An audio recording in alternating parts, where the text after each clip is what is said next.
Hey guys, it's Dr. Brad Bodle, and thank you so much for joining me today. Now, you might be someone who took a food sensitivity test to help you out with some of your thyroid and Hashimoto symptoms. But now that you've got the results, you're thinking, what do I do next? Spoiler alert, these types of tests are something that I never use in my practice. And in today's video, we're going to talk about some of the science and practicality behind that choice. That way you can better understand what sort of testing can be good for you and also allow you to be more effective with your healthcare plan. Over the past 9 years, I've worked with thousands of patients to help them naturally improve their Hashimoto's and hypothyroid symptoms. So if you're enjoying the content, you like learning about these things, please remember to give the video a thumbs up, subscribe to the channel, and ring the bell for new videos every Thursday. Now, although I just said that I never do this type of testing, that doesn't mean that I can't understand or appreciate why someone might want to have this type of testing done. I think for a lot of people with Hashimoto's, it's clear that certain foods don't fit well with you and they can potentially contribute to symptoms. But even though you might know that that's a piece of what's going on with your health, it could be hard for you to track what foods are contributing to your issues and what foods aren't. And it's possible that you went and had some more of the traditional allergy testing done, but it didn't come back with any type of results. Now, what do I always love to preach? Well, if that initial round of testing came back as normal, but you're still having symptoms, then obviously we need to take that next step and look further because we are missing something in these types of situations. So if it's clear we're reacting to food and the traditional IgE testing came back as normal, then it would make sense that we should look into other types of immune responses and see if that yields any results in terms of the way that we're reacting to foods. Now, if this was something that actually worked, believe me, I would be using food sensitivity testing all the time. But the truth of the matter is, these results are rarely accurate, and this type of testing can be really expensive. To help you better understand this, let's talk about some of the science behind food allergies and how your body normally responds to food. But the long and the short of it is that these types of food sensitivity tests have really oversimplified some fairly complex physiology in our body. And because of that, they've made this type of testing an ineffective tool when it comes to helping people change things in a clinical environment. So what do I mean by that? Well, a food allergy is a response by our body that is conditioned by our immune system, but that response is abnormal in nature. Usually we talk about these reactions as being a hypersensitivity. It involves a type of immunoglobulin called IgE, and this IgE response recruits other immune cells in an excessive manner that can then lead to acute and intense inflammation and potential danger to our health. Good examples of these are all of those classic allergies that often come to mind, like someone who's severely allergic to a bee sting or having a peanut allergy. But as you may know, although the term allergy is specifically defined by this type of IgE response, we can have other types of immune responses as well.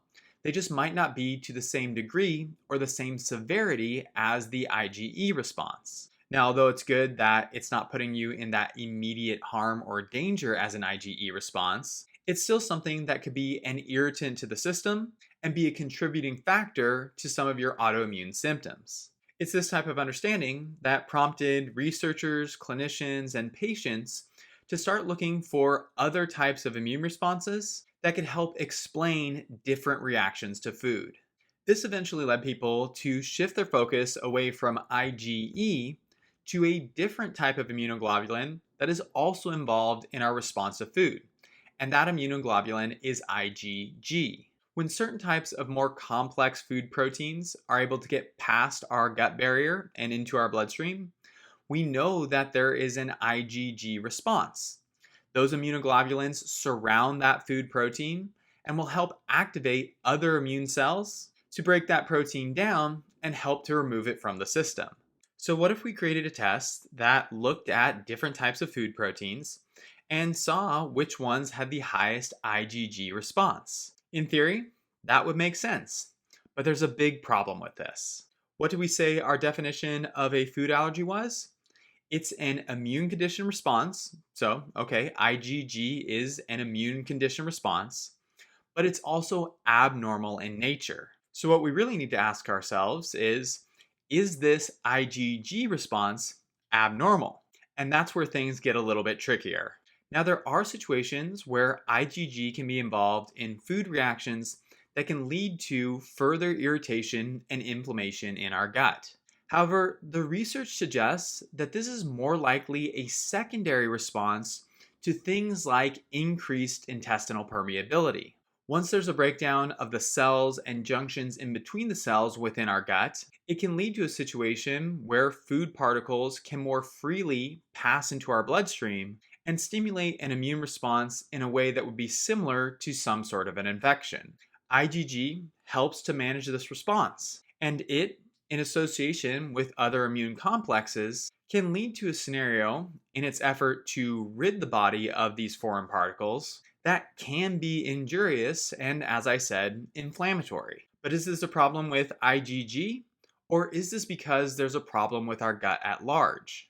Well, it turns out that although IgG can be a piece of some of these inflammatory reactions, IgG responses are found in both people who are reacting to food and also in healthy controls. And it appears as though it is more associated with a normal and expected response to food and is a critical piece of our immune tolerance. So let me say that another way.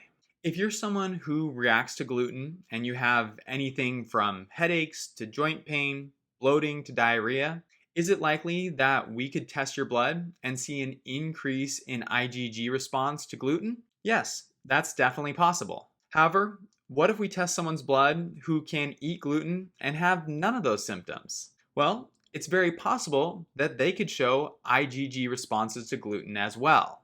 Immunoglobulins have many different types of subsets, many different types of jobs, and they're only one piece of our overall immune response. When it comes to IgG, although the responses can be varied, having an increase in IgG as a response to food is very likely a normal part of our physiology. Just like when we eat food, we have a normal increase in digestive motility to help move that food through our system. Having an IgG response is likely another piece of that puzzle, and it helps us to appropriately interact with our gut environment, allowing us to build tolerance for certain foods while also protecting us from different types of infections. As one research paper put it, IgG most commonly is an asymptomatic immune response that helps to facilitate a protective role. And although I would love to be able to have testing that would fit this particular niche for people, the science isn't there yet, and it's an extreme oversimplification to say the mere presence of IgG on a blood lab is therefore indicative of something going wrong with our immune system. But what does this mean for someone like yourself who might be trying to make sense of some of these results and who's also continuing to struggle with different types of food reactions? Well, the thing that I most commonly see in practice is one of two things. Someone goes out and gets this type of food sensitivity testing done, and when they get the results back, either it has a million different foods flagged on the results or it has almost none. And because we now know that IgG responses, although they can be variable, are oftentimes a normal part of our health, it's also important that we understand that this type of testing relies on IgG as being their primary metric for positive or negative results. This can unfortunately lead to situations where we have both false positives and also false negatives. Maybe a food that's flagged as positive is just a normal IgG response from your system. Maybe it's a food that you eat all the time, and what you're seeing on that test isn't a representation of something bad happening, it's just a reflection that your body is seeing and recognizing that food.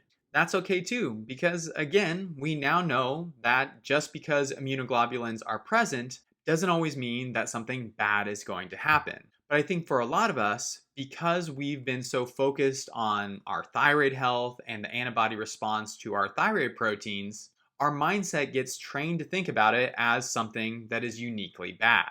But what if none of your foods are flagged as abnormal? Well, that person might have a very intact gut barrier, and therefore, less cleanup is required by your immune system and IgG because less of those complex proteins are making it into the bloodstream. Or maybe you've had such chronic issues for such a long time that your immune system is fatigued and its capacity to produce immunoglobulins has become compromised. The point here is that a lot of different things could be going on. And just because IgG is high or low in regards to any specific food protein doesn't necessarily mean it's good or bad. And we could think of a lot of different ways to justify that one way or the other. But the problem becomes if you're the person who has a bunch of different foods that come back as positive, is that your practitioner is likely going to recommend a highly restrictive diet where you remove all of those things that were flagged. Now, might this be a strategy that gets results for you? Yes, it could, but not necessarily for the right reasons. If you are reacting to certain foods, if you take out all of the foods that you're eating, you're probably going to remove those foods that were the problem in the first place. So, of course, that can be helpful, but we're now running the risk of making it very difficult for you to be consistent with that approach. And the lack of diversity in your diet could eventually lead to an overall decrease in your tolerance for foods, not to mention the fact that it might lead to a deficiency in certain nutrients, and if followed for long, could be a contributing factor to malnutrition.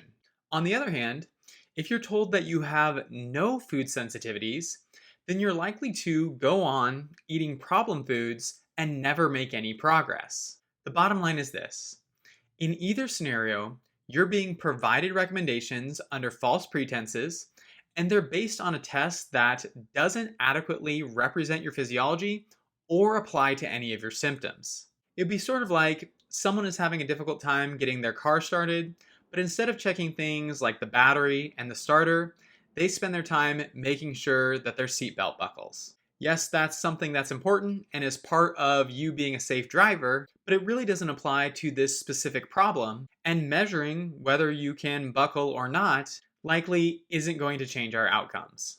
Now, you guys know that I'm willing to do what it takes to help you to feel better. And I've talked before about specialty diets that I'll sometimes employ, whether it's something like a carnivore diet or a low FODMAP diet. Yes, these things can be restrictive in nature, but sometimes people need an appropriate application of them to take pressure off their digestive system and provide their body with that window of opportunity to recover and heal. But when possible, it's my preference to allow an individual to have as much diversity and choice as they can.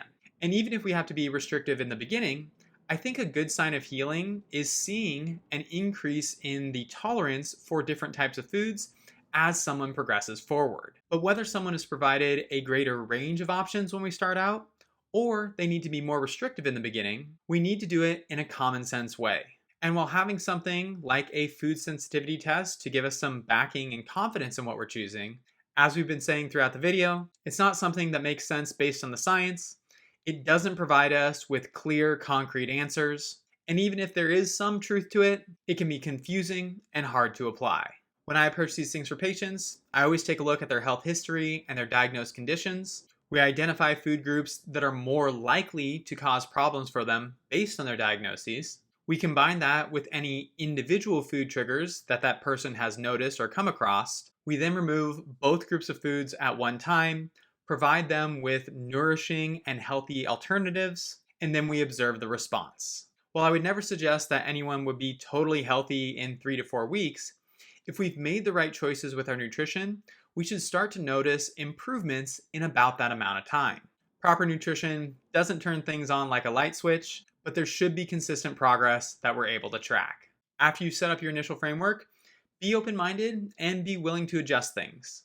Even as you start to feel better, there may be additional foods or triggers that become more apparent as your symptoms begin to reduce. Once this happens, you can adapt your choices and continue to stack your progress. Eventually, the goal is to get you to a point where your symptoms are very stable and we can reintroduce potential problem foods and test the response. By this point, you'll be able to have a clear idea of what foods work for you and what foods don't, and exactly the types of symptoms that you can expect. When you put in the hard work, it puts you back in control, and it allows you to more easily navigate your nutrition. Do I wish there was a test for this? Yes. But until that time, doing a sensible removal of food, then reintroduction of food, is going to provide you with the most complete information and also the most long-lasting results. But even though there has been some more recent pushback against these tests, I know that they continue to be very popular. But hopefully you were able to learn some things today, and feel free to let me know your thoughts in the comments. If you like this video but need more help with your nutrition and you're interested in working with me one-on-one or in person, you can always start that process by sending an email to contact@seattlethyroidhelp.com. And once we hear from you, my staff will reach out, make sure that you qualify for the free consultation, and then help you get scheduled for that appointment. During those visits, I always tell everyone that it's no pressure. I just want to learn a little bit more about your health, what your goals are, and make sure that we're a good fit to work together. At the end of the day, I want to make sure that you're happy and you're in a place that works for you. If you'd rather keep doing your own research, then I'd recommend checking out the playlist on my YouTube channel on Hashimoto's and nutritional strategies, or you can grab either one of my free downloads listed in the description box below, or you can follow me on social media where I post daily information and tips to both my Instagram and my Facebook page. But that's it for this week's video. Thank you for watching. I love you guys. I hope that you're taking care of yourselves. If you have any questions, feel free to reach out, and don't forget to like and subscribe. But my name is Dr. Bodle. I hope you have an excellent rest of your week, and I will see you in the next one.